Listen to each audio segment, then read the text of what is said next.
Hello, friends. Welcome to the Sunday gathering. It is a special day, of course. It is Palm Sunday. We want to acknowledge that. And it's a time of hope. It's a time of change. It's a time of new things. And it's also the sixth birthday of the Sunday gathering. Who would have thought that my friends and I came together many moons ago in a dark time when we were all housebound for a short period? And here we are 6 years later, next week going into our seventh year, with each week having about 150 people join us from all over the world. So, first, a big shout out to our friends that have made this Sunday gathering possible on both sides of life. You know who you are, those that started the Sunday gathering with us, those who have attended the Sunday gathering, all of us that have joined as panelists and mediums and speakers, just the whole world. We're so grateful for you. So I'm joined today by my co-founder, Darren Wynn, and the wonderful good friend of ours, Dominic Boag. I'm going to turn it over to Darren to tell you a little bit more about our Sunday gathering. I know we've got some people joining us for second, third time and for 300 plus times, and some people here for the very first time today. So wherever that fits with you, we welcome you, and we're so grateful you're here. We couldn't do this without you. So over to you, Darren. Thank you for that, Sandra, and a massive welcome to each and every one of you. And thank you for joining us for our sixth birthday. Wow. Who would have believed all those years ago we'd be saying happy sixth birthday to the Sunday gathering? And I think we owe a big thank you to Sandra. You know, she's been on every Sunday for 6 years without fail, smiling away, bubbling, bringing all that cheer to all of us. So I think we owe a big debt of gratitude to Sandra for doing that and a dedication for each and every Sunday. So thank you, Sandra. And thank you to you guys for being here each and every Sunday. You know, we couldn't do it without you guys. So thank you so much for being here and being part of this celebration. So this Sunday gathering, obviously, it's our sixth birthday, but we kind of done a bit of a theme around. You may have noticed from the songs that played at the beginning, might have given a bit of a clue, hopefully, uh, on why we do what we do and how we become who we become. And we celebrate that. So we're going to be talking about that throughout this Sunday gathering.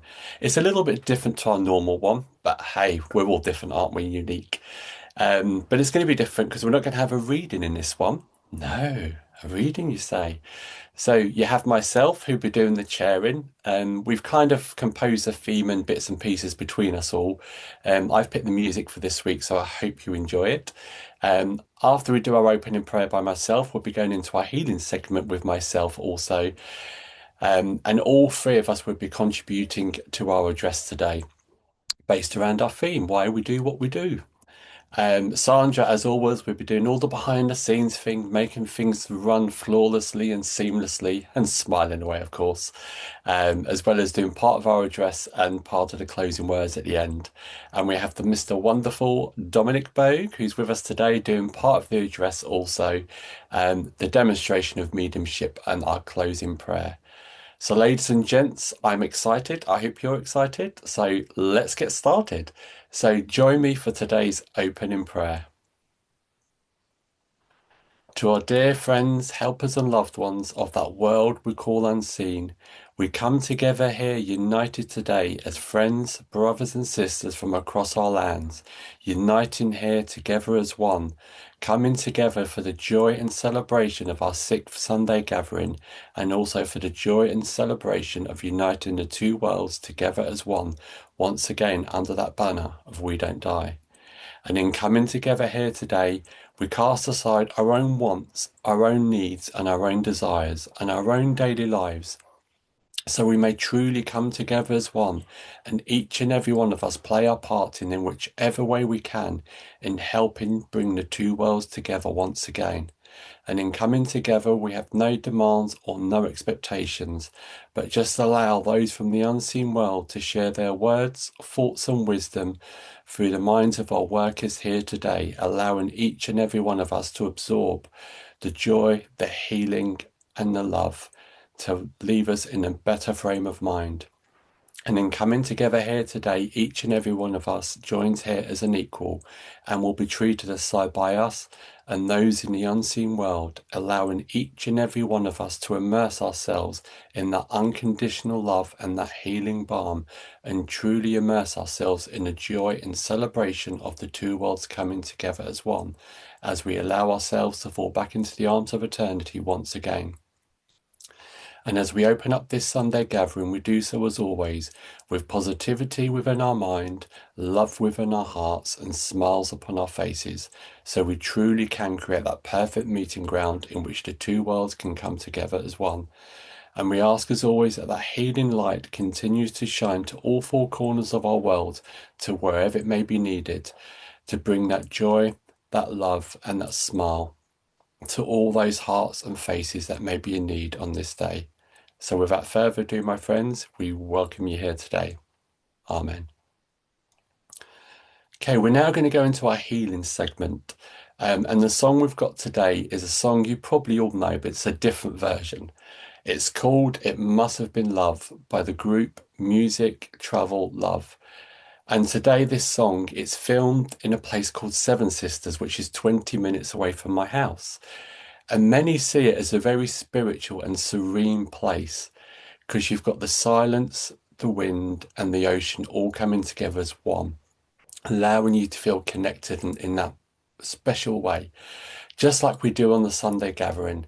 You know, we come together here in our own serene way, connecting ourselves to those in the unseen world. And that's exactly what we're going to do now in our healing segment. So if you wish to watch the video, close your eyes, whatever you wish to do, whatever gets you into that frame of mind, into that serene state. Because, you know, we're all here as a group of loving, bubbly, happy individuals who, when we truly come together in this moment of silence, it truly makes a difference to those in the unseen world, allowing them to use that power we create together of love and happiness to spread to wherever it may be needed. So, ladies and gents, let's come together as one for that healing power. A beautiful, beautiful song. Actually, one of my favorite songs, actually. The original version that I would know is by a group called Roxette. So it was absolutely beautiful. And yeah, what a perfect way to get us to create such a beautiful energy for the healing moment. So brought us all together, didn't it? But as Darren says, we've come together today with a gentle theme. Because you know us, we don't like to just come on with nothing. No, we like to come on and give you all a buffet of surprises. And our themes between the three of us, we always try to think of themes that can be uplifting or themes that may be able to resonate and to make a difference. And we decided this week of why we do what we do. And it's really fitting, to be honest, especially on the Sunday Gathering's birthday. You know, birthday number 6. As Darren says earlier, think of all those Sundays that Sandra has dedicated to bringing this all together. And then all the people who have come on to help Sandra make this such a magical place. That's dedication. But then we must scratch our head a little and say, why would you do that? Why would you give up your weekends or your Sundays? And trust me, ladies and gentlemen, it's not just 1 hour of a week that brings all your Sunday gatherings together. Oh no, this is orchestrated over days to bring it all together. So that's time consuming. Why? Why do we do it? Why? Not just me, why do I do what I do? I'll bore you later with what I do. But, why did Sandra dedicate all this time out of her beautiful life to create something that, and to be honest, could have been a flop, may not have been such a huge success as what it has been. But then I think if we strip it all back, we do what we do because we want to ensure the purpose is met, because we know that there is something to be felt or something to be delivered in the form of a message, and that message being that life truly is eternal. So the dedication that Sandra had put in, not that I'm speaking for you, Miss Sandra, and promise you I'm not, but I'm just trying to get my head around, 6 years. Absolutely incredible. But We do things because it means something to us. So clearly, the dedication that Sandra put into creating such a beautiful place, it meant something to her. Now, I'm sure if some of you have read her book or previous podcast interviews she's done, you will know that she had experienced her own grief and went on a journey. And that journey was exploring, is there life after death, and what is life after death? So it meant something to her to create a space for like minded people, perhaps on a similar journey, looking for answers, but not exactly sure where those answers come from. But it had a purpose, and it had a purpose for her to, I guess you could say, be seen, be heard, and to deliver her message of her experiences. But why do you do what you do? Maybe you're a mum or a dad. Why do you feel the need to get up so early to get your children's breakfast on nice and early, to clean their clothes for going to school? Or why do you feel the need to go up every week and tidy the toys away and clean the room and take the dirty laundry from under the sleeper bed and put it into the laundry? Why do you do that? Perhaps you're a husband who puts up with his wife's nagging and her obsessive compulsive disorder of wanting the laundry folded a certain way, or wanting the grass mown, or wanting you to go to the store and get the earrings. Why do we do what we do? Why do we put up with some of the things we do? Well, truly, I think it comes down to because it means something to us. There's a purpose. I did a podcast interview earlier on, and one of the questions that the interviewer asked me was, how can you continue to do what you do when the work that you do is so depressing and quite low? How can you continue when some of the experiences that you've had as a medium is quite disturbing? How do you find that power to keep going? And I jokingly laughed, as most of you know, I always try to have a little joke to find my way out of a tricky situation. And I laughed. I says, I don't really know how. But then it really hit me. It hit me because to do what I do is I love to be able to see someone smile again. I love to be able to see someone have that little twinkle back in their eye. I say it all the time, and I've written it in my own book as well. As a medium, I do not have a magic wand that can bring someone's happiness back, or bring someone's loved one back, or heal their grief straight away. I really don't. And I've never been under the illusion that I can. But I do what I do because I've witnessed it firsthand, what it can do and the changes that it can make. As a medium, a lot of the connections that I do for people are not always kind. They're not always nice or, natural passings. Sometimes they are the most horrific. Sometimes there is trauma. Sometimes the conversations that we're having can be very, very deep, and it can be sad. It can be emotional. But the easiest way I answered the question after my little joke is, when you have a mother that comes into your room who's forgotten her smile, lost her twinkle in her eye, and no longer brushes her hair in the mirror, if you can sit with her for a moment and talk about her child in the spirit world and give her the evidence and the reason for her to know that her child is still very much alive and still very much a part of her life and with her parents or whatever the communication can be. If you can get her to leave your room with a little smile on her face and maybe that glisten back in her eye, then it fills you with so much more joy than you could ever imagine. And that's really why I do what I do.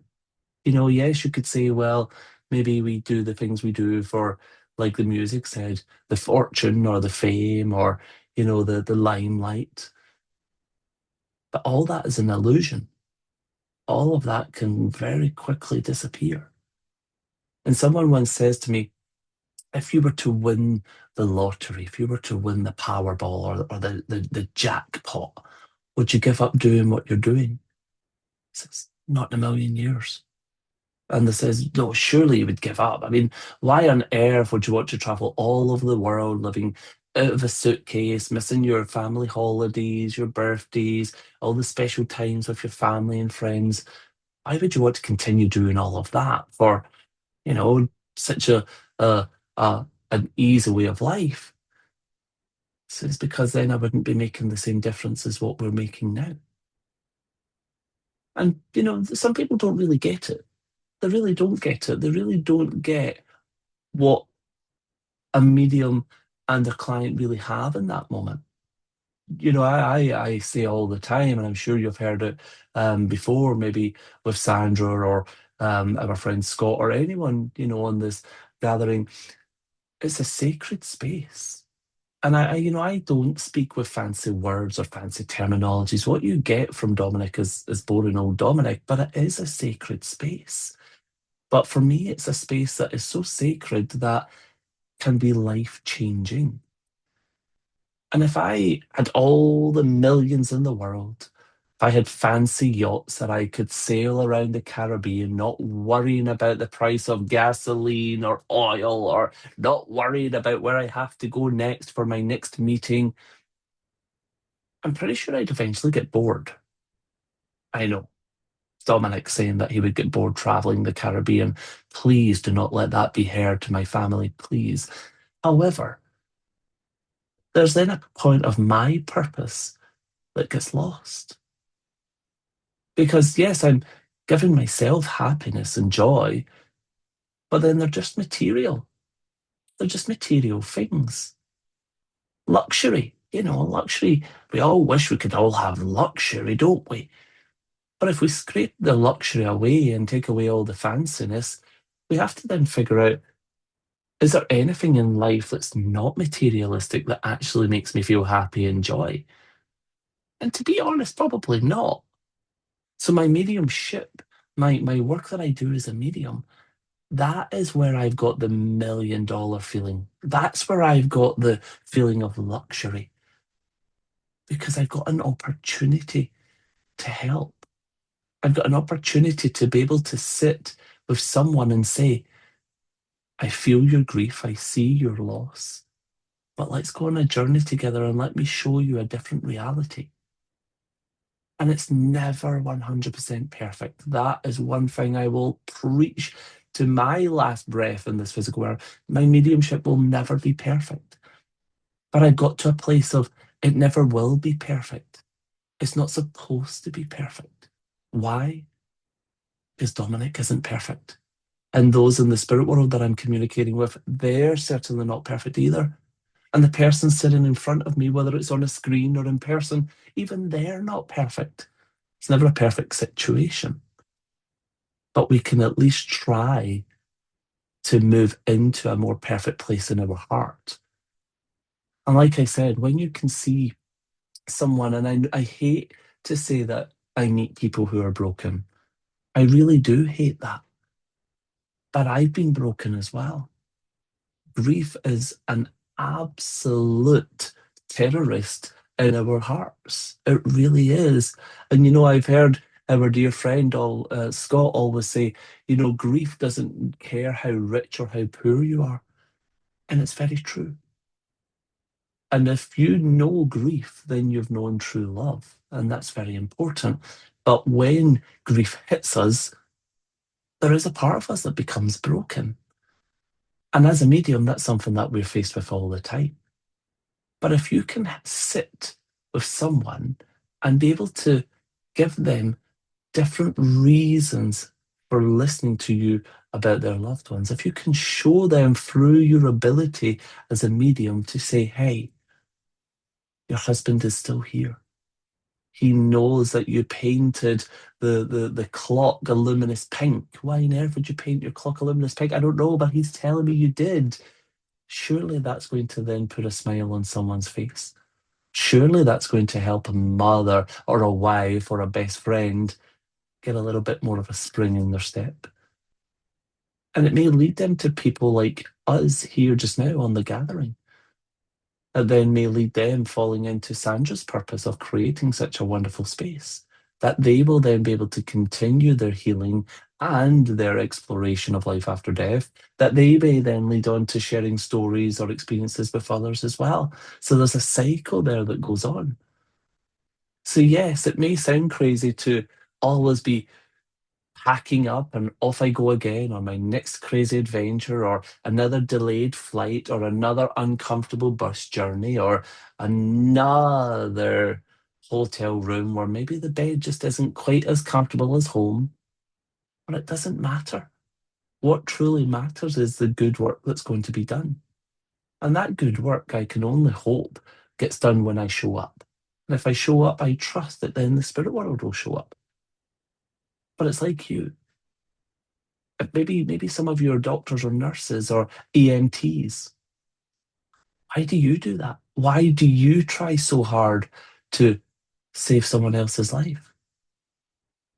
Why do you get back up and the next day when maybe you weren't able to save that person that you had in your bus or in your ambulance?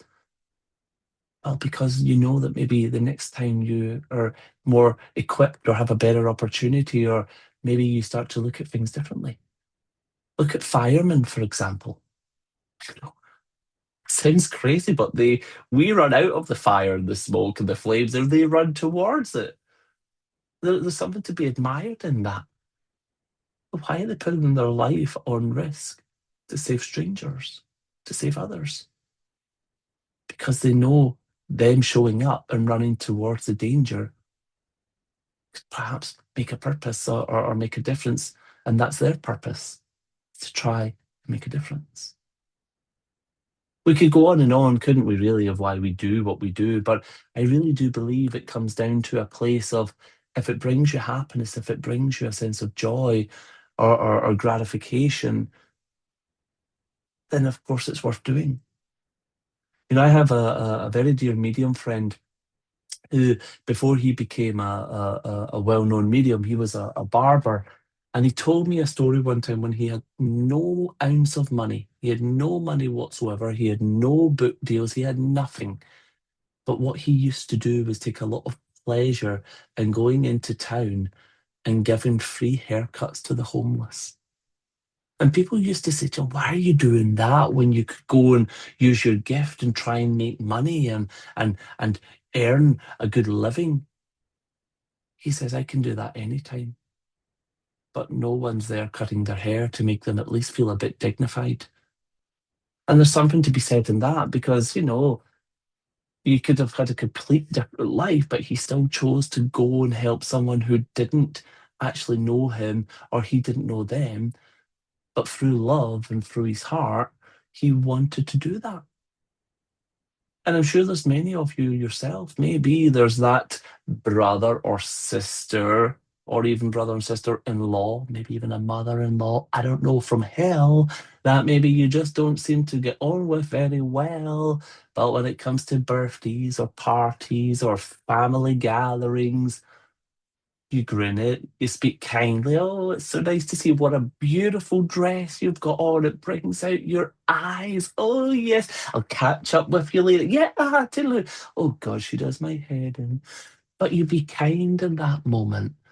You find a strength to just love in that moment, rather than be cruel or negative or create an animosity for your significant other or for the rest of the family. Well, you've done that because you want the best in that situation for the person. Even teachers, I have a few friends who are teachers. And one of my friends specifically, she works with children with special needs. Some children are non-verbal or autistic, and they can be hard. They can be hard to deal with. There's been times where she showed us bruises when some of the children have been biting her and scratching her and punching her. And she comes home sometimes black and blue. She doesn't really get much help from the system, it's part of her job. And there's never truly much help there from superiors or other colleagues, because it's unpredictable. And I says to her, I says, how do you do it? How can you keep going? And she just says to me, she says, because I love it. I says, surely it must be hard for you, these kids beating you up and biting you and everything else. She says, it's hard. She says, but it gives me great pleasure when you can then see them be able to say their first word or have a true social experience of learning to clap their hands, a feeling of celebration, or learning to taste different food, or learning to walk on their own. She says, you'll never truly understand unless you walk in my footsteps with these children day after day. She says, the highs come and they take over the lows. And I guess that's something that's really quite true in that as well of being a medium. Or maybe one negative or tragedy or horrific reading that I've had to deliver, there's other beautiful ones that will come in and really balance it back out. So we do what we do for what I would say, because we know truly it can make a difference. It's got a purpose. Sometimes it's good, sometimes it's bad. Sometimes it's exciting and sometimes it's grueling, like the dentist, but it doesn't matter. As long as it's making you feel that you're serving your purpose and that you're making a difference, then it is what it is. We just have to keep, as I say, rock and roll and keep going with it. So ask yourself, why do you do what you do? Why do you wake up each day and do what you do? Not to speak for anyone, but I'm pretty sure somewhere, if you were to create a list of maybe 5 reasons why you do what you do, it's probably up there with one or two is because you love it or because you want to make a difference. I'll let you into a secret. I had no desire to make a career out of being a medium. Didn't actually think it was possible, to be honest. Didn't actually think mediums were real. Didn't actually think life after death was real either, to be truly honest. I just thought when we were dead, we were dead. When we were gone, we were gone. The whole ashes to ashes and the dust to the dust and everything in between. But here I am now, 20 years this year of being a medium. I didn't choose it, it chose me. But I now feel that it was my life purpose to try my very best to put that smile back on a mother's face, to help that wife have her little twinkle in her eye again, and to help reunite friends along the way. But one thing I will say is it's because I love it. I do what I do because I love it, because I know it can make a difference. So I'm going to do what I want to do now and hand it over to Darren. And I will just say thank you all so much for listening to what I've got to say and keep doing what you do. Because trust me, the differences will be felt and the differences will make a bigger difference. So keep doing what you do. And thank you very much for listening. Thank you, Mr. Dominic, and thank you for doing what you do. I believe it truly does make a difference in this world. And when we start looking at ourselves about what we do and, how we become who we become and all those kind of things, it raises loads of questions, doesn't it? I know we're all brought up, with family, education, areas we live, all that kind of stuff, mold how we grow up and who we grow to be. And it's the same for myself, my family raised me, you know, I was taught to treat people with respect, show manners, be pleasant to people, help people, all that kind of stuff.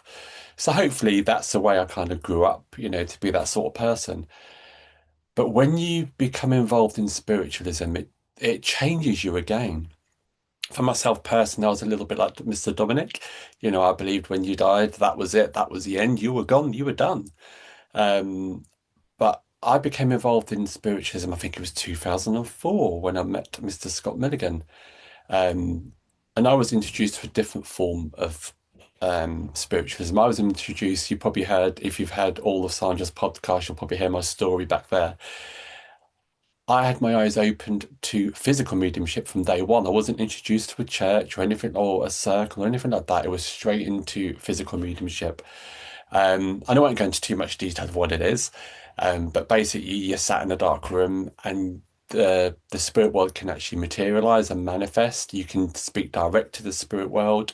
It's a whole new thing to explain and explore here.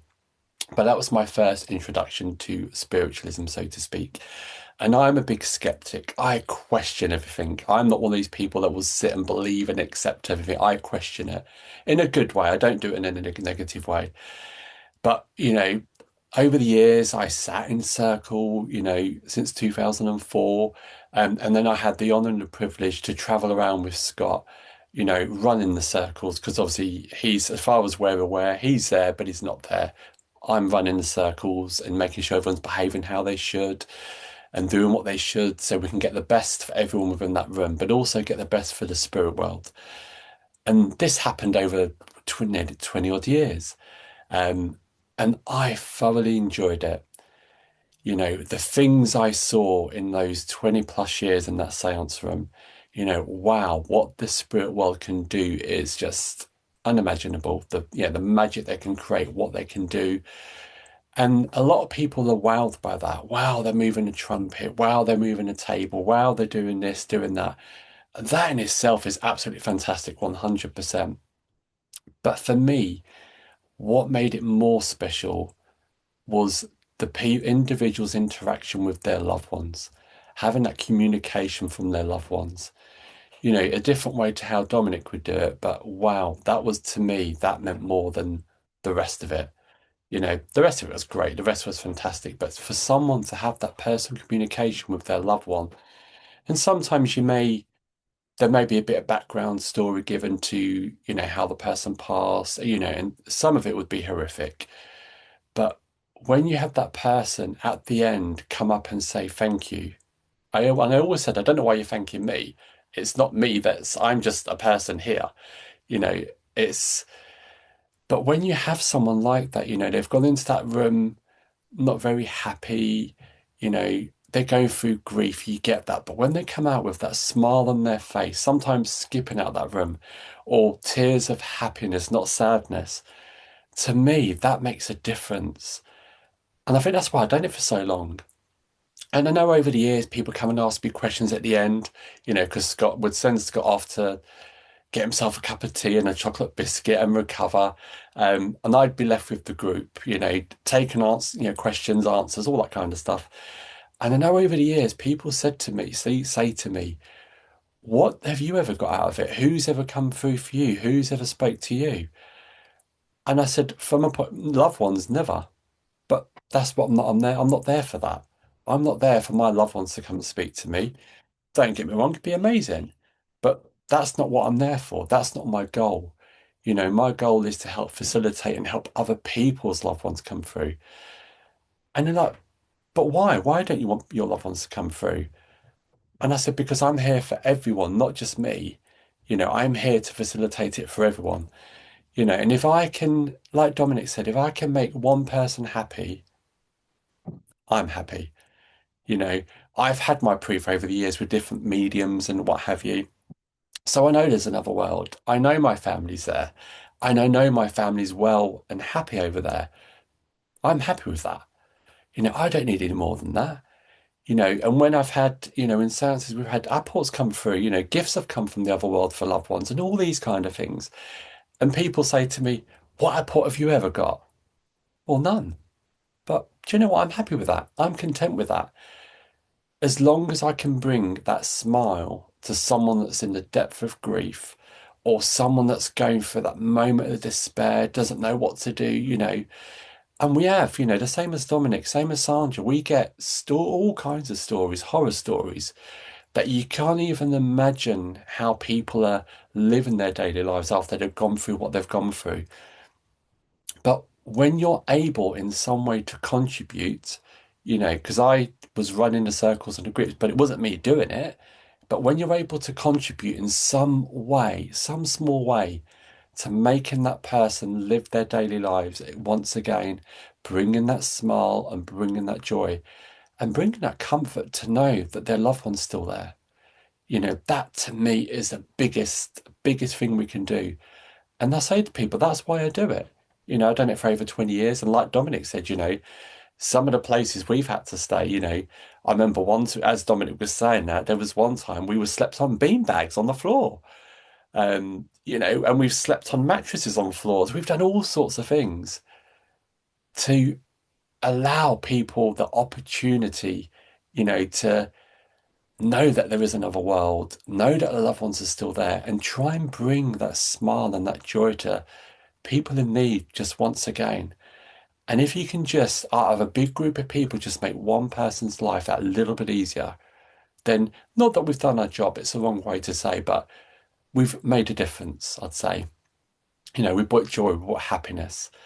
And obviously, over the 20 plus years, probably the same as Dominic and Sandra, I've been along to many demonstrations of mediumship, whether it be platform demonstrations, trance demonstrations, physical demonstration, whatever it may be. And you see the good and you see the bad. And sad to say, I think I've seen more of the not so good than the good. When you see some of the people out there, and people can have a bad day, people can have an off day. We all do, no matter what we do within our lives, you know, and that's fine. But sometimes when you see people, like that song said, people are trying to be a star, they're trying to make a profit, they're trying to do whatever it is. They're not in it for the right reasons. And over the years, I've seen so much, same as these guys, Dominic and Sandra. And I think me and Sandra saw a couple, didn't we? Over the years, we went along to a couple of bits and pieces. I mean, Sandra even had Jesus come into it at one point, which was, quite fun to see. But for me, again, I'm quite a normal, down to earth person. You know, if you're going to sit there and tell me you've got Jesus coming to talk to me, I don't think I'm going to believe you because I didn't know Jesus. I can't just, say is or isn't. But do you know what? If you've got one of my loved ones coming through and you say, Darren, I've got your auntie, your nan, whoever it may be here, it's, and Dominic's making me smile for some reason as I'm trying to talk. But if you say, Darren, I've got your aunt, your nan, whoever, fantastic. But, I want to know, stuff, juicy stuff. If you gave me a juicy bit of information, I know me and Sandra was at one demonstration many years ago somewhere, you know, and there was a big group of people there who, sadly had lost children to the other world, and the medium said, who's lost a child here that was cremated? You kind of, my reaction, I think, is the same as you guys' reaction. When you see people working on behalf of the other world, I always question, are they truly working on behalf of the other world? Or are they just making it up? Like I said, if I had a loved one come through, I want to know all about them, how they lived, their happy moments, their moments with me. But, over the years, we've seen so much. Like I said, some good, some not so good.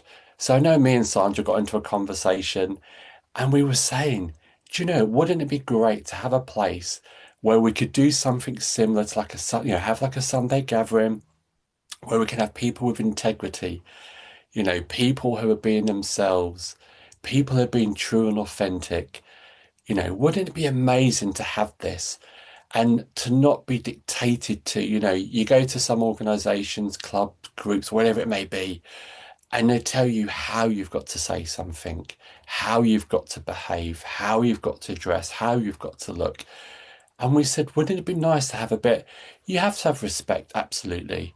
You need to dress appropriately, but surely that's a common sense thing, but to be told you've got to be in a shirt and a tie and a this and a that, and you've got to look this way and your hair brushed to the left and stand looking to the right and all that kind of nonsense, that distracts from what you're actually doing.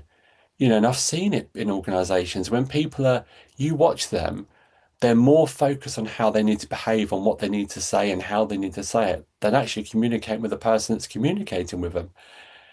And we said, wouldn't it be nice to have that space where we could have authenticity, natural, people being themselves in a nice, loving way and have the spirit world come through and speak. And here was born the Sunday gathering. Thankfully to Sandra's hard work and dedication. Yes, I was part of that initial conversation and the ideas and the suggestions, but it was through the birth of Sandra that this started. This became, 6 years ago. And we often talk, afterwards or before.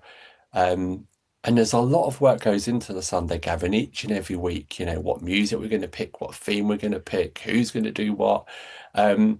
And it's truly a labour of love. I know it sounds crazy, but, we don't get paid. We're not working for a company. We don't get paid for this, but we spend hours, some as well. I know I do, looking through music, and I know Sandra spends hours putting it all together.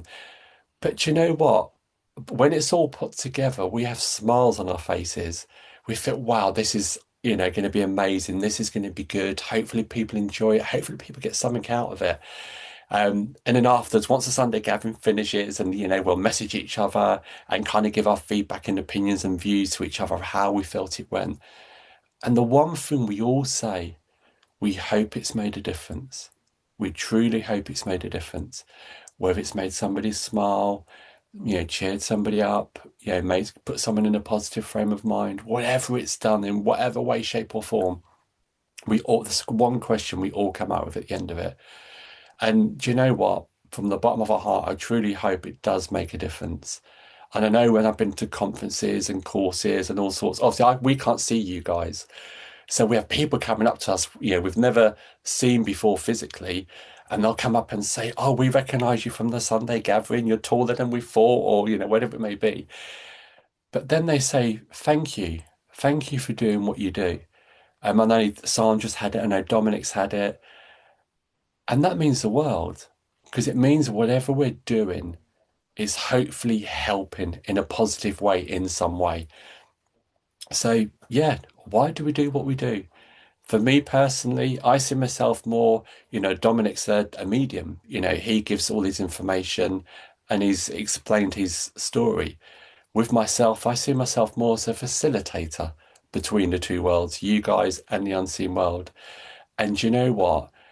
When I see and hear what I see and hear between the unseen world and you guys and the joy and the happiness it brings, that's what makes it worthwhile for me. I'm happy to be a facilitator all day long because I always get the questions as well. Oh, are you going to be a physical medium? Are you going to be a trance medium? Are you going to be this? Are you going to be that? And I say, do you know what? I'll be what they want me to be. I'll go with the flow and go with what the unseen world want me to be. If they've got a desire for me to be something, then I'm sure that will unfold in its own way or present itself in whatever way. But you know what? I'm happy being who I am. I'm happy being a facilitator between the two and just seeing the smile, the joy, and the love that it brings to you guys. And I truly hope these Sunday gatherings, I've seen from some of the messages we see over the years, in the chat box, and like obviously meeting people face to face, you know, people do show their gratitude and thanks for it. But, for me, that I do what I do to bring that joy and to bring that happiness to whoever I can bring it to. And if it's only one person a week, it's one person more. And that's why I do what I do, to bring the joy and the happiness and that strength once again. Just to know your loved ones do carry on, your loved ones are always there, and you're never alone in this world. You've got us and you've got all your loved ones around you, and that's all that matters. And I'll carry on doing what I'm doing, hopefully in a positive way, to continue to bring that joy and that happiness in whatever way I can. Just like our Mrs. Sandra that I'm going to hand you to now. Oh, thank you, Darren, and thank you, Dominic. I just want to sprinkle in one more thought before we move into our demonstration of mediumship, and that is tough or good things come out of tough times. Darren said it nicely about the demonstration we saw, and he and I looked at each other, and it was not good, folks. It was not good. And out of that terrible demonstration of mediumship, this idea was born someday. And we thought it was going to be when we were live, touring the world, doing big events. And as it turned out, it happened when COVID hit and Sunday Gathering came together with our friend Scott Milligan, Carrie McLeod, Phil Dykes, Darren, and myself. And throughout the years, so many wonderful people have joined us from both sides of the camera and from the spirit world, but it came out of witnessing something not so good. And I know right now, you who I'm talking with, you might be experiencing a lot of pain, a lot of grief, a lot of darkness, fear. My journey began out of fear. I was afraid of dying over 25 years ago. It's probably about 27 now, like awful fear. And it was because of that that I got the nudge to look for evidence of the afterlife. And something I have forgotten is that I had taken a personal development course back in the year 2002. And the premise of it is if we could have a purpose to our life, everything would fit in. So during this course, we had to create what's called an impossible promise. Things like ending suffering in the world, or making sure everybody in the world has clean water, or ending homelessness, like really, really, really big things. And they're called impossible promises because the chance of those things happening are, slim to none. But if you make your life about something bigger than yourself, all your worries, all your fears, all of that, they don't go away, but you have a purpose so much bigger than you knew yourself to be. So I had to stand in front of this group of hundreds of people and give an impossible promise. And I had no idea, really. I had just started studying the afterlife. The fear was there, but I had stumbled upon enough good stuff that I thought, I wonder if I can make that into an impossible promise. So we had to each put a date on this promise, 25 years in the future. And all of a sudden, it dawned on me that 25 years in the future is next year. And my impossible promise went something like this: by the year 2027, all people will know that we don't die, that we're divine souls having a human experience. And life is about living and investigating and exploring and sharing and forgiving and loving and gratitude.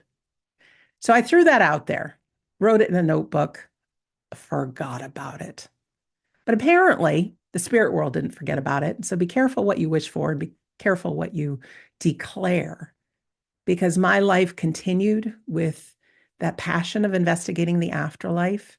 That fear would creep in from time to time. So I had to keep looking for reasons to believe. And then my deepest, darkest days were when my dad died in 2010. Not only losing my dad, physically losing my dad, but also my siblings. Our relationships came apart, hitting the deepest, darkest grief I could ever imagine. But out of that, I went looking for answers. Why do we grieve? What is it all about? Why does it have to hurt so bad? And that in time became my book. And then that in time became me still wanting to learn about the afterlife. Little did I know that that declaration so many years ago would have me on this path. And one of those things we had to do is we had to reverse engineer how we were going to make this happen. And eventually, one of the final steps is people learn this in schools. They learn about the reality of the afterlife. But part of it, too, was having a community, a global community that believed. And it didn't dawn on me till just a few minutes ago that I said that 24 years ago. And here we are. Little did I know that I would have over 800 podcast episodes. I mean, who does that? All on this topic. Little did I know I would talk to mediums and scientists and doctors and really professional people and mystical people and all kinds of people, religious people. So if you feel the urge sometime and you want to share the Sunday gathering, or you want to share an episode or a podcast, it doesn't even have to be mine. People want to believe. There's so much fear. There's so much darkness. But people want to believe. And most people on the planet Earth do believe, actually, in the afterlife. So if I could just make that request, share. I never get on an airplane without a copy of my book, just in case. And I'm always 99% of the time sitting next to a person that's just lost a loved one. And that little voice of fear always creeps in. Should I tell him? Shouldn't I tell him? But if I can just say, have you ever thought about life after death? And if they're a hardcore, no, not my thing, I don't say anything. But if they're even the slightest bit open, I just kind of mention my journey. And 9 times out of 10, somebody on an airplane leaves with a copy of my book. So I just want to say to you, if you're going through a dark time, or even if you're not, life is a roller coaster. It's up and down. We get more, I think, education and knowledge and opportunities to serve people when we go through the tough times, because we can be compassionate and kind and make a difference with other people. But what is the one rule when we're on a roller coaster, my friends? That's right. Stay buckled in. Keep the seatbelt on. There are joys, there's pleasures, and then there's those dips down. But we don't die. Our loved ones are around. They cheer us on. They're part of our lives. I'm so grateful for the Sunday gathering because each and every week I get to see how close they are. And as much as you see me with a smile on my face every Sunday, I have to be honest, I have tough days as well. But when we organize the Sunday gathering and we're here together, and for hours and days afterwards, it reconnects me with the bigger reason. I'll do everything I can, as my friends will as well, to lift your hearts, bring some joy, and let you know you are never alone and your life matters. So thank you for listening to our combined trio address. And we're going to move on now to our demonstration of mediumship. I know we have some people here for the very first time, as some returning Sunday gatherers here celebrating our 6th birthday. So just a little rundown how this goes. Dominic is our wonderful medium for today. He will be working with those in the spirit world, delivering some messages for a handful of people in our community. Now, I do wish everybody could get a message, but everybody kind of does get a message, because I'm hoping you took something out of my words and Darren's words and Dominic's words. Well, treat the spirit people that come through the demonstration like there's something in their message just for you. So that being said, when Dominic first begins to work, he's going to be giving a description of the spirit person that has joined him. Now, how they pick who's coming through, I do not know, but we want everybody to be on the edge of your seat. If you can understand the full description of the spirit person as somebody you know that no longer walks this earth, can be a friend, can be a relative, can be somebody you worked with, can be somebody from years ago you haven't thought of in years. But if you recognize the description and you say, hey, I know that person, we want you to press your raise hand button. Now, this is the time on your device to find that raise hand button. Some people, you can see it, it says raise hand. Others, it says react. You press that, there's the raise hand button. Others, you might have to press 3 little dots on your phone, and then there's the raise hand button. So if you want to press that just to see how that works, go for it. Now, it can happen that there's 2 or more people that can take all the information. That's why it's very important to just raise your hand if you can take all the information. If that happens, that there's 2 or more people that can take all the information, Dominic will give another bit of information. And if you say, ooh, that no longer serves me, we want you to lower your hand. So you'll notice that raise hand button now says lower hand. So if everybody can lower their hand, I'd appreciate that. It helps to get to the right person the fastest. And yes, sometimes technology fails us. I mean, aren't we lucky that we can be joined with 150 people from all over the world right now? I think we are. If you're a person that works with our medium today, or if you ever have a medium reading, please let the medium do the work. All right. All we need from you is a yes, no, or I don't know to the information that they give. It happens far too often. And I'm not knocking mediums out there, but some of them just aren't trained or don't know they can be better than they can be. And they say, I'm getting an M name. Who is that? And you say, Mom. Well, that must be who I'm talking about. No, that doesn't serve anyone. So by you just I don't say keep your mouth shut, but just saying yes, no, or I don't know to the information the medium gives. A good medium demonstration or a good medium reading, you actually feel the love and the connection of the spirit person. It's pretty special, and we all can. So if you're the person with your hand raised and you're the one that works with our medium today, I press a button on my side. You're going to get a pop-up on your screen with an unmute button that will appear. We just need to hear your voice, so your camera will stay off. All right? Simple as that, I say. Simple as that. And what are the rest of us doing as these readings are taking place? Well, we're listening in. Sandra said there's something for me in this reading. Maybe you could use some of the information that comes through, or advice, or the message, or maybe you just want to see just how close our loved ones are. Our loved ones can multitask. They are enjoying the spirit world, they're exploring, they're going to the halls of learning, they're going to the pyramids if they wish, or outer space. But boom, they can be right back with us, right by our side. It'll be pretty awesome once we get there. So don't be illusioned that it's only a handful of people that have their loved ones with them. I can guarantee you, you've got people crowded by you right now, looking at the screen right now, so excited to be by your side. We always like to play a piece of feel-good music before our demonstration, and today is no other. The song we have is Who We Are by Boyzone. If you want to picture your loved ones all gathered around, feel free to. And then when the song ends, we'll have our demonstration with Dominic. So let me play our song for you. Here we go. Love that song. And yes, this is Who We Are, right, Dominic? It is indeed. It is who we are. So let's see who we are also going to connect with as well.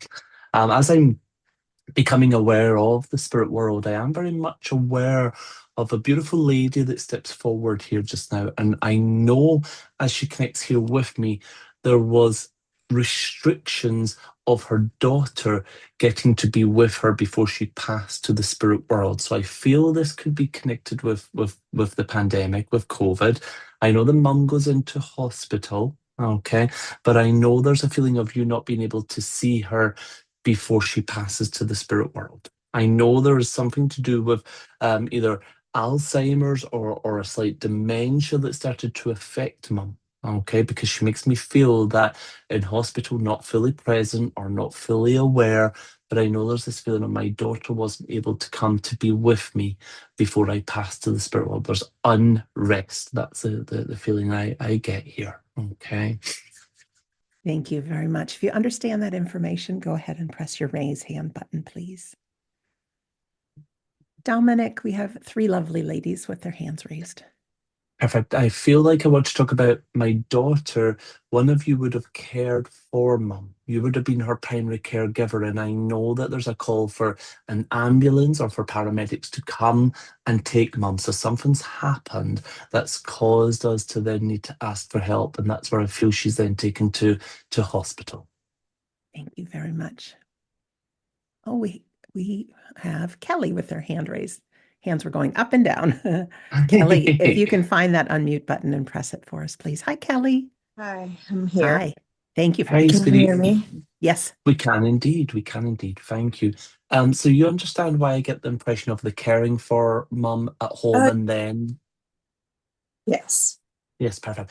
Again, sweetie, I hope you don't mind me saying this, but did things start to change with mum mentally as well, like either Yes. dementia or Alzheimer's? Yeah. Yeah. Because I know, and I know this doesn't make it easy, but I know one of the biggest things she wants to confirm for you is when she did leave you, when she did leave your physical home or presence, that's when she decided it was best for her journey to go to the spirit world. Okay. So please don't think that there was any moments of mum not being there and in hospital and not being, able to get her. She makes me feel that it was difficult for you to process this feeling of not being able to go with her or be with her before passing. Does that Yeah. make sense? Yeah. It, Because it I does. know, yep, because she keeps trying to really hit home with how well you tended her, how well you cared for her. But then, this feeling, and I know that you've carried some form of guilt or feeling sad that you either had Yes. to call for help or had to call Yeah. for her to go because she keeps telling me to say, sweetie, this needs to stop. This needs to stop. And she makes me feel that when you can find it in your heart Yeah. to know that you did the right thing, she'll be able to heal so much more as well. You see, because in the spirit world, she's perfectly fine, but she feels your pain. She feels your upset, you see. And I know that you still have either mum's night dress or her nightgown. There's something to do with Yes. like her I pajama do. top. Yeah. I Because have. she's telling me to say, are you finally going to start doing things with it? Are you finally going to do? So I feel like yourself and maybe a sister or a daughter being, will we do this? No, we'll not. Will we do this? No, we won't. Will we hold? Come on, what are we waiting for? You see, is what she's making me feel here. I want you to know that mum, being in the hospital, she wasn't truly there, sweetie. She wasn't truly aware. She was in a place of I peace making her transition. Okay. So your goodbye, it wasn't fair. It wasn't the way you would have wanted. It's not the way anyone would have wanted, but you had your goodbye before it was goodbye. One thing I know that she wants me to remind you is all around you, even where you sit just now, you have trinkets that belong to your mom or pieces that belong, the yes. photographs, the pajama. She keeps telling me to say, I'm more there than you realize. I'm more with you all than you can ever imagine. She knew herself, sweetie, she was going to go to a better place. What that was going to be, she wasn't too sure, but she knew there was more to it. I don't think Okay. she was too sure. Yeah. She just keeps making me feel now it's better. And But you're, she won't. if I may ask you a question, you're, Sure. you're, I didn't hear the very beginning, but are you Irish? Because she was like 100% bloodline Irish. I'm not. I'm Scottish, but Got it's it. the same. It sounds the same. It's the same. Don't you worry about that. And I know that I just want to acknowledge to you, sweetie, that your mum was the type of woman who certainly had her inner strength, and I feel that that is something that Oof. she's Yeah. passed down to you all as well. And Yes. whether you like it or not, sweetie, whenever that time was going to come for your mum to make her transition, she Yeah. always knew that her girls would be fine. She always knew that she installed good morals, good strength in her family. So Yeah. stop trying to make her proud. Know that you already have. Okay? Know that you already have. And I will say to you, try to find a little bit of peace knowing that you gave her the best days of her life before she went. Okay? So hold on to that, my sweetie. You hold on to that. Thank you. All right? Sincerely, thank you so much for allowing me to share that with you. Sincerely. Thank you. As I move forward from this beautiful lady, I am very much aware of a younger man that steps forward from the spirit world here. And the moment that I connected with him, I want to talk about mountains with him. So I know that there would be something to do with enjoying hiking, national parks, being very adventurous outdoors. And I felt he was found outdoors. I felt he had either had a fall or something happened at a creek. I don't know the right words to use, but I know national park, the hills, the hiking, the adventure of outdoors.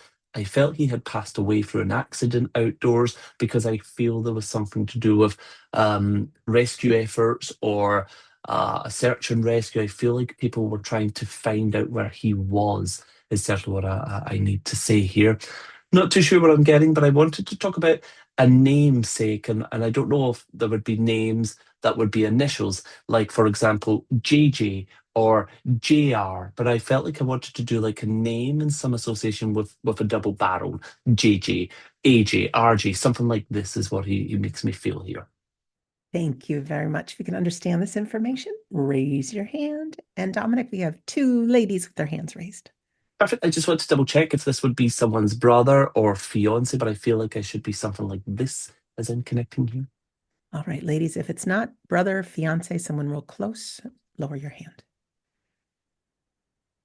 All right, and keep listening. All right, everyone, keep listening. We have Janet and Daniela. I see you just put up your hand as well. Janet. Perfect. Hi, Janet. Hi. And just very quickly, sweetie, do you understand where I've got like the JJ name, RJ, like the double initial name? Yes. Perfect. And would I be correct to say this feeling of being found passed away outside? Yes. Yes, because I felt, and again, I don't want to bring you all back to the reality, but I felt, and I hope you don't mind me saying, but I know that when I'm out my hiking, my adventures, doing my thing, I'm in my element. You know how we've been talking about doing what we do because we love it or doing why we do what we do?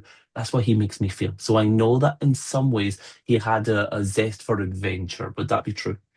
Yes. Perfect. And it's so funny because I know this may sound weird, but did you ever come across or have memories of him having like his top off but having his backpack on? No. Because I feel like I want to talk about like getting like it's hot or it's sunny, and I feel like he's got his backpack and he's got his top off or his vest off, and he's got it hanging and off he goes because I feel very practical with him. Okay. I don't Okay. know. That's okay. I know that this may become a photograph, so bear this in mind. But I know that I want to talk about he knew his stuff, he knew what he was doing, where he was going, how he was doing things. But I know something's happened of either been fallen or he's went down because I know he talked to me about rescue efforts or people trying to find where he was. Yes. Yes, and I know as he connects here with me, he keeps telling me to acknowledge that the way that community and family came together to try their best to find him or to pull everyone together, he felt so loved with the way that everyone came to try to help. To pull together. It's almost like a community of people all rallied around to try to support you all, correct? Okay. Yes. Yes. And I know as he connects here with me, he keeps telling me to say that he is so grateful the way that the tribute had then been laid for him. So I know that something had then been created or carved that had also been placed for him, correct? Yeah. Yes. Yes, Yes. because he keeps telling me to say he still wants people to know that where he was and the places he loved, to still see it as beautiful, to still see it as a good place, a happy place, not to see it as a sadness, not to see it as the way that he passed, but to see that he was doing things that he loved, he enjoyed. He just keeps making me feel that even sometimes if he was on his own, he was so happy being at one with nature or doing his thing. He must have enjoyed his own company. Yes. Yeah, because I know that he keeps telling me to say, he was always in his element. He was always being happy. He was always doing his thing. Instead of what I want to say here, but he keeps acknowledging that. I don't know if he's lost his footing or something, but something just makes me feel a feeling of like falling or being down. And he just keeps telling me to say, let everyone know I didn't suffer. I didn't suffer.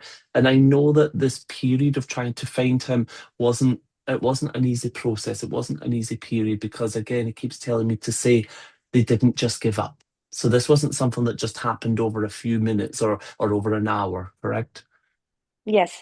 Yeah, That's because he correct. knows that they all tried very hard to be there and to keep going is what I want to say. Did they bring dogs in, sweetie? I don't know. Not sure because I keep hearing dogs barking, but I just get the impression of needing to acknowledge acknowledging all efforts were exhausted to see what way he went or where he was. Is that what I want to say here? Such a beautiful soul, if I can say that to you. And what I mean by that is he had such a love and a zest and a grace for people. You see, I feel he just wanted to find the best in people and find the greatest support for them, but I know he didn't always have the best cards dealt to him, if you know what I mean by that figure of speech. Yes. Yes, because I know that he talks about trying to turn his life around or trying to turn his leaf around, and I feel that his outdoors, his hiking, his serenity, if you want to call, was about his healing process as well, if I can say that to you. Okay. I do feel, if I could say to you, not one, but two, there's been two different articles or two different pieces written about him in a newspaper. Yes. Yes. Yes, because he talks to me about taking a place of pride in the newspaper and whatever else. And he's like, oh, me, me, me. Uh, But one thing I will say to you is just remember wherever you go in the forest, the trees, the mountain, your backyard, the creek, wherever you go outside, he tries to bring you so much love and so much feeling from nature to show you that he's still there and he's still in his happy places. Okay. But one thing I do want you to know is he knows, he knows so much that he will never truly be forgotten. So please remind everyone that his life lives on, he still lives on, and so do you all live on as well, darling. So sincerely, Thank you. thank you so, so much for allowing me to share that with you. If I could see you, I could almost see in my face or in my mind him kissing his hand and wiping your hair from your face just so that he could really be there and touch you. So sincerely, thank you Thank so you. much. You're so Thank very you so welcome. much. I appreciate it. Mhm. Thank you. You're welcome. So I'm very much aware of Dad stepping forward here just now. And I know as he connects here with me, he he didn't look after himself very well, and he does tell me to say that he didn't tell his family what was going on with him. So I know that there was health conditions going on with him that he didn't want family to know. And I feel very drawn to his heart. Okay. And I know that he didn't tell people, he didn't tell the family, he didn't want them worrying. I keep hearing the name Don. Don. So I feel there's a connection to Donnie or Donald or something, but I keep getting Don being mentioned here with him. I know at some point, if he wasn't an electrician, then he was a carpenter or something. But I know that I work with tools. I know that I would have had like a truck or a flatbed with tools that may have been on it as well. Because he keeps telling me to talk about his tools. So we're going to have conversations about his tools is certainly what I need to say. Just on a side note, I heard Steve, so I feel like Steve may still be alive, so maybe a connection with Steve also. Thank you very much. All right, friends, you know what to do. If you understand this information or you think you do, raise your hand for us. Your virtual hand, that is.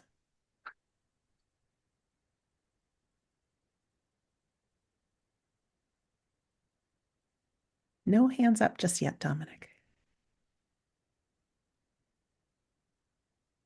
I keep getting the impression of going to hospital and then other people in the family finding out that he had been getting tests done or something has happened, but it's almost like eventually the can of worms being opened.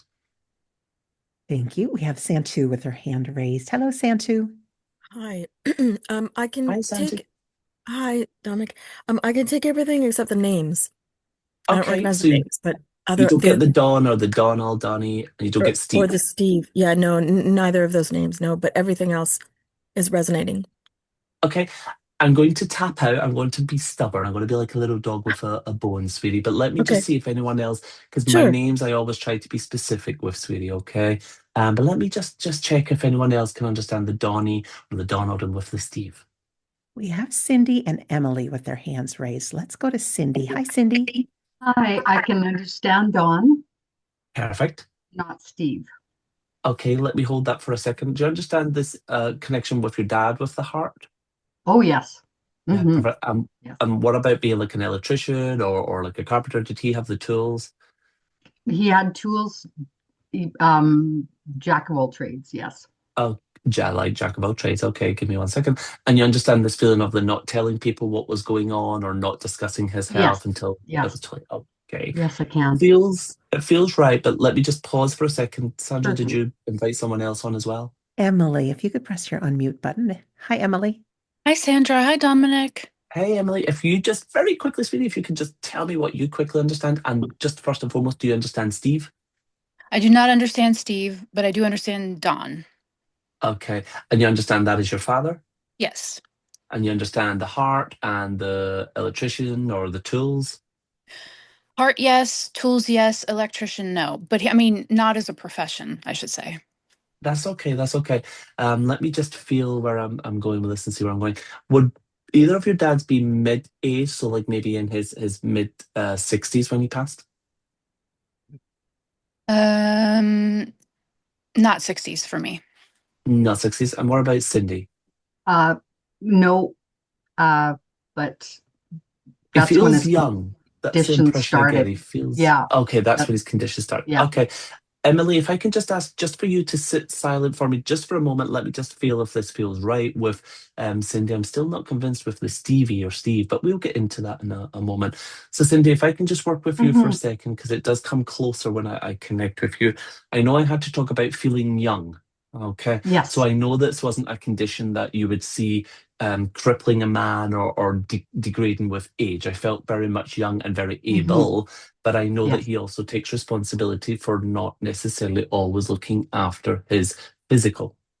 very much so. Okay. And I know that this would have been something that caused you, as a daughter, a lot of not necessarily heartache, but headaches of trying to encourage him to look after himself, to curb the drinking or curb this or do this. Yes, You try to, yeah, yes. Paris, because I know that in some way he's not wanting to say you were right, or he doesn't want to hear you say told you so, but he does want to confirm for you that maybe, yeah, you were right. Maybe, yeah, I could have, But I know he Hmm. keeps telling me to say that regardless to all that had went on, he wants to remind you that he did have a good life. He did have a happy life. He says it wasn't an easy life, it wasn't a perfect life. He was by Mhm. no means Mr. Perfect, he says, but he's telling me to say that he regrets not always listening. Okay. Mhm. One thing I will say to you with the greatest of respect is he knew that things weren't necessarily right with his heart because he had been told about things, but he didn't want to accept it. He didn't want people to see him becoming weak or changing as a person. Okay. Yes. So that for Yes. me feels like his characteristic and his pride of I don't want people to see me vulnerable or see Totally. me weak. You Totally. see? Yes. Now, I know that I have to say to you that this type of thing that your father is discussing with me does come across to me as a hereditary thing. Okay. Yes. So this feels to me like something that has happened more than once within the family. Okay. Because Many I know times. that, Yes. yes, because I know that he keeps telling me to say he knew about it, but he prayed and hoped that it was going to miss him or didn't affect him the way that he's seen it affect others. Okay. Mhm. And unfortunately, life, is what he keeps telling me to say. You know that que sera, sera, like, that's what he keeps making me want to say here. But one thing I will say to you is when it came to his tools that he made me want to talk about, he always believed that the greatest tools that he ever possessed was the love that he actually had from his family. He didn't always appreciate it. He didn't always see it. He in times took it for granted, is what he's telling me to say. And what he's acknowledging to me is he always had the tools that he needed for his success or for him to be happy or for him to make things work. And that was the love of his family. And he just keeps Mm. telling me to say, don't ever think or don't ever doubt that he knew how much we loved him or did he really know that we loved and cared for him.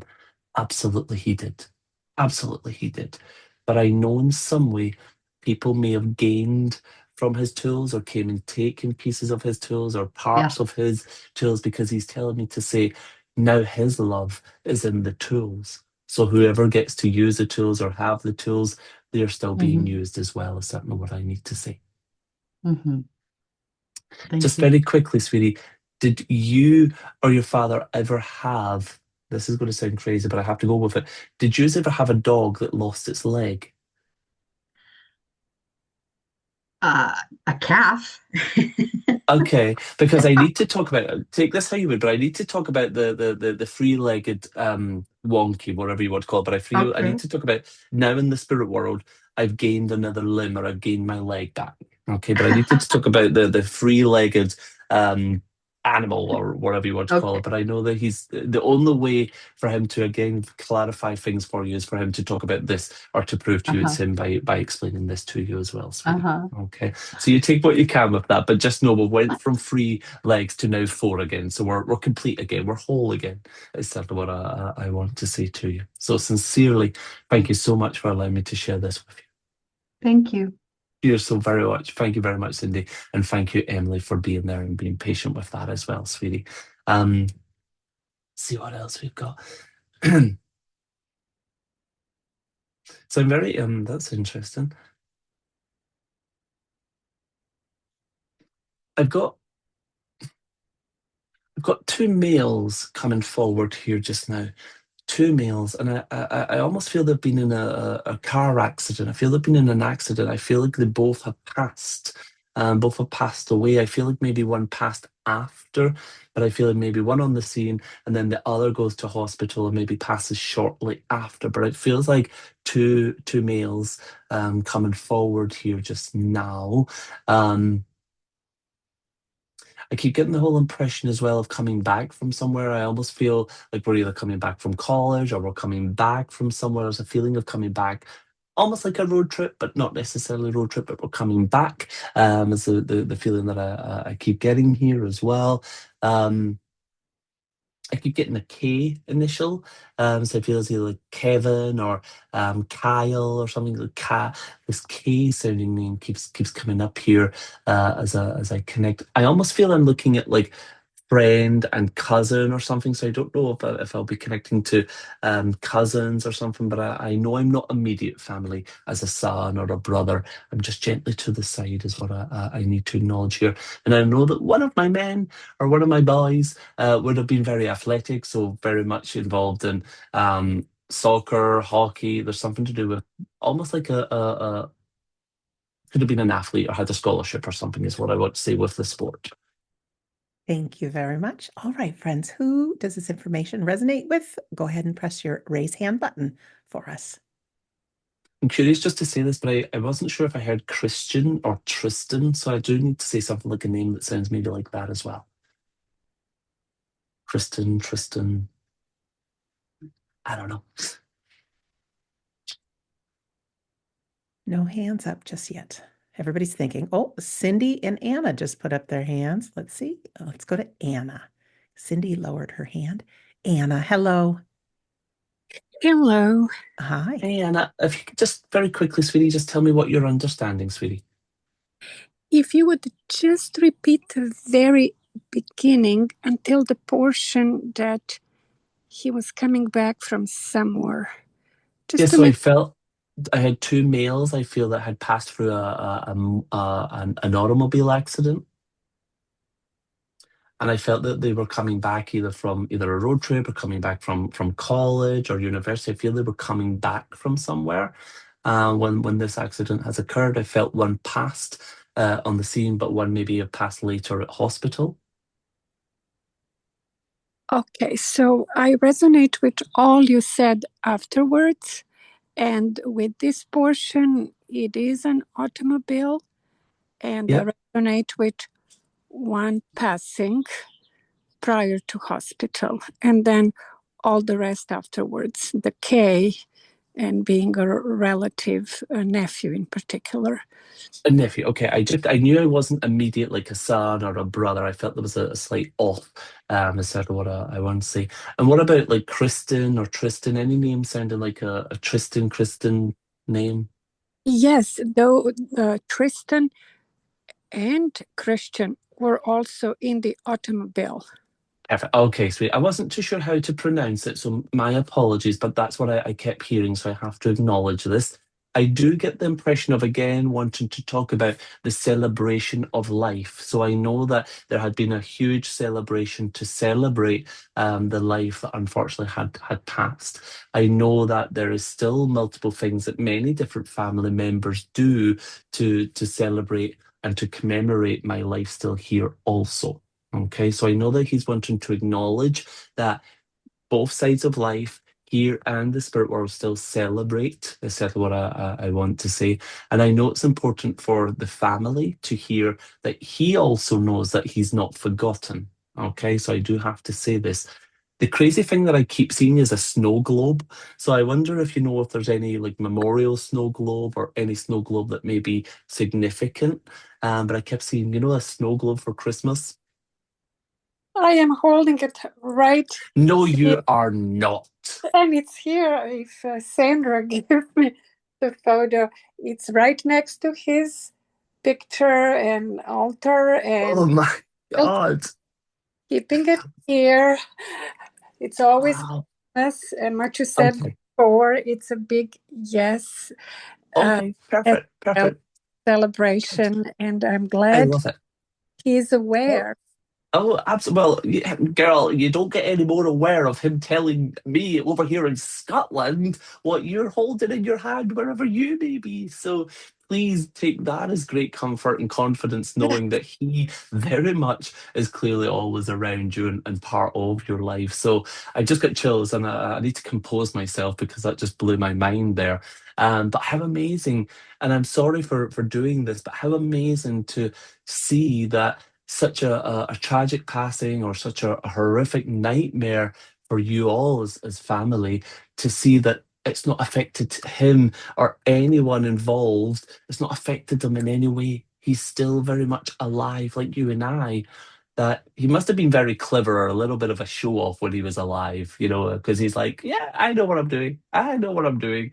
So for me, for him to show you or show me, that you're holding that snow globe right now, that just shows, that confirms what we already know, that life truly is eternal. And no matter what happens, no matter how anyone passes to the spirit world, nothing can affect us. Nothing can affect us. So your love that you keep putting out for him, Anna, that keeps him still very much strong and by your side as well. And just with the rest of his friends and the family, I just know that when yous continue to celebrate, they're all continuing to celebrate as well. So sincerely, thank you so, so much for allowing me to deliver that message to you. And please know that he's still very much looking after the rest of the family as well. So sincerely, thank you so, so very much. Goosebumps, pimples, whatever you want to call it. What can I say? There's no words. So I'm going to shut up and just, soak that all in and pass you back to the beautiful Sandra. Oh, thank you so much, Dominic. Friends, you see what I mean about everybody can feel it, and that Tristan and Christian were in the car as well. You can find out more about our dear friend Dominic on his website, dominicboag.com. He's got a wonderful book called The Voice of Spirit, The Boy Next Door with the Incredible Gift. We love Dominic. Also, if you're up to a little trip, or maybe you're in the area, the third weekend in April, you can meet Darren, Dominic, Scott Milligan, and friends for a whole weekend retreat about the afterlife and this beautiful communication. You can find out more at togetherwithspirit.com. It will be held in the beautiful Plymouth, Massachusetts. Togetherwithspirit.com. So coming up, just a few announcements here at wedon'tdie.com. That's our home base. And if you don't already have a copy of my book and you'd like one, just at the bottom of the page there, just enter your name and email address. There's a whole bunch that pops up. Chapter 10 of my book is How to Survive Grief. I think it's the most important chapter, and that's there if you'd like to have that as well. Also, next week, we are joined by Tim Southwell. He will be joining me. It will be Easter Sunday. We hope you can join us. We have a special Easter Sunday gathering planned for you. I also have 2 new podcasts this week, again, both at the homepage at wedon'tdie.com. On We Don't Die, it's a video interview with Sally Dukes. She had a near-death experience as a child, and how it shaped her life, and how people who have had near-death experiences remember them like they were just yesterday. Incredible conversation, as well as she has loved ones who just before they passed, they had the deathbed visitations and they were able to see their loved ones coming for them. So incredible conversation. And then on my Shades of the Afterlife, which is a podcast audio episode, 284, it's a special tribute to Dr. Alan Botkin, who passed about a month ago. He's a psychologist, and he founded the IADC grief therapy. That stands for Induced After Death Communication Therapy. He worked for the Veterans Association as a doctor, helping veterans with PTSD, and found a simple change of the therapy would have people experience the reality of the afterlife and connect them with their loved ones, even giving him verifiable information about his loved ones. He's somebody who didn't believe in the afterlife, and he's gone on to change the world, as there's IADC therapists now all over the world. So it's a special tribute to Dr. Alan Botkin, who I had the pleasure of interviewing so many years ago. I want to say a special shout out to our friends who have made our Sunday gathering possible, our friends that have donated. Very kind that you do. We never pass around a plate, but should you ever wish to help keep the Sunday gathering going, at wedon'tdie.com, if you click on the Sunday gathering page, there's a donation button. Also, you can register for upcoming Sunday gatherings. And if you need a little boost, you can watch hundreds of past Sunday gatherings, all there at We Don't Die. I just want to conclude what I have to say before handing it over to Darren and then Dominic with just a special thank you. Thank you to Dominic, first of all. What a great new friend that personally I've met through our Sunday gatherings. And also a thank you to all the people that have joined our Sunday gatherings on either side of the camera and in the spirit world. But a special thank you also to Scott Milligan and Carrie and Phil, who were the founding members of our Sunday gathering. Everybody works, everybody travels, everybody does things, but they show up from time to time. But without them, this wouldn't be possible. And a special thank you to Darren. Who would have thought, Darren, that you and I just that one day going, oh, this is a bad demonstration. You know what we should do sometime in the future? This has now led to 300 plus Sunday gatherings over 6 years. and well over 1,000 loved ones coming through from the spirit world, being able to have their voice heard once again.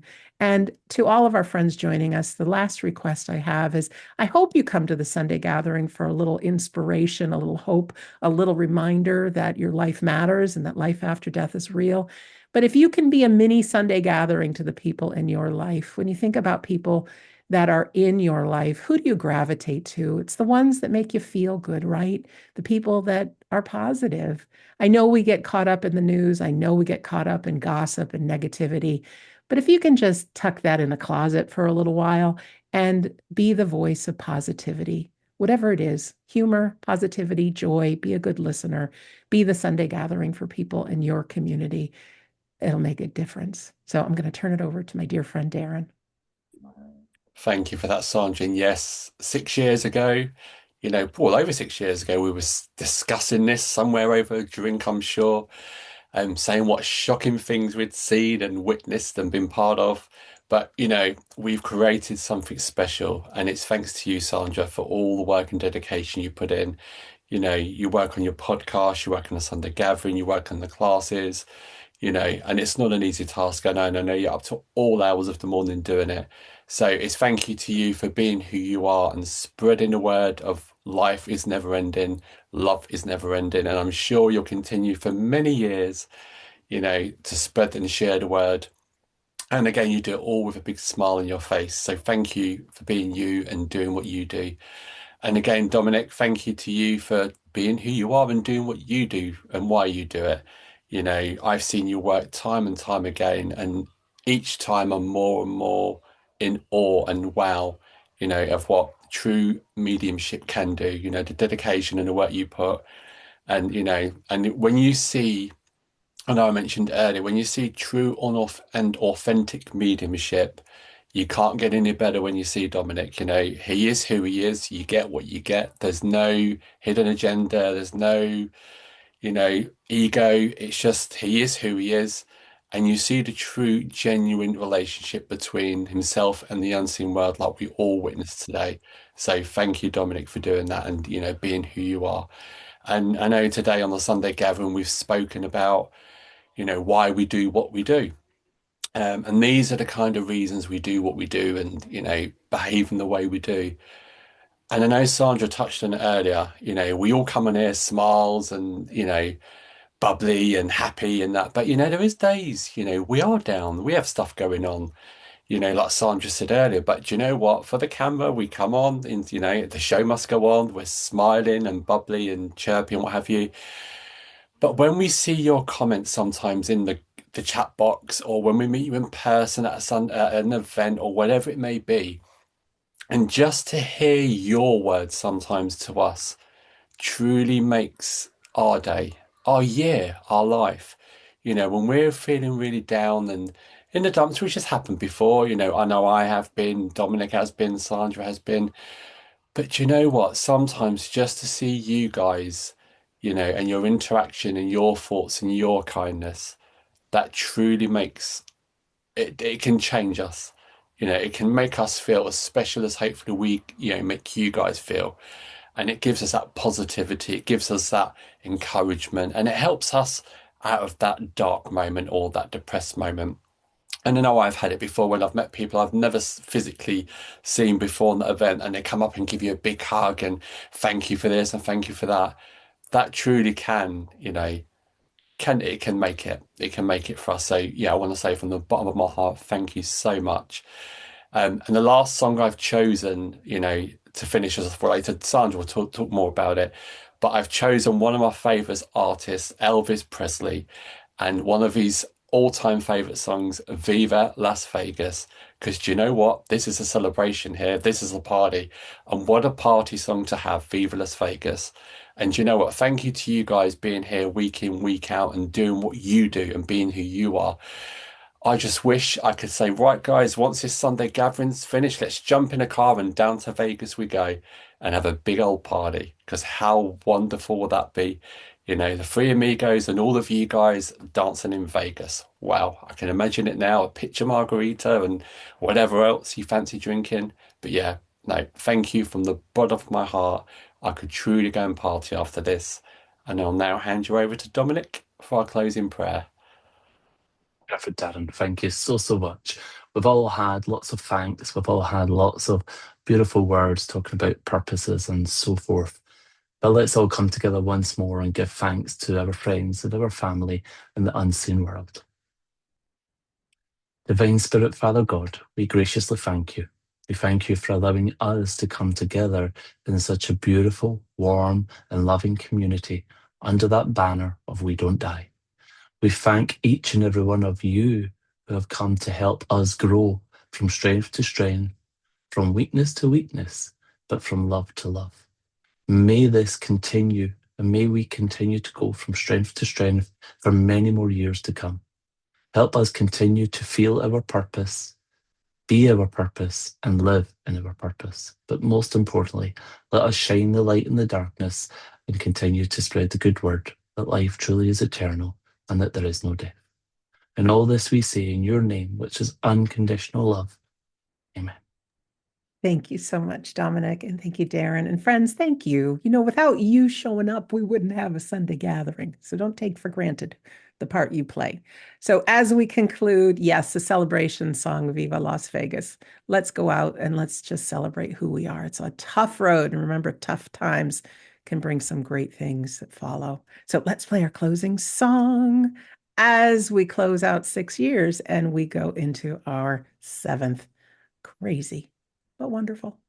Well, Viva Las Vegas and Viva the Sunday Gathering. Thank you, Dominic. Thank you, Darren. Thank you, guys and gals. We'll see you next week. Bye, everyone.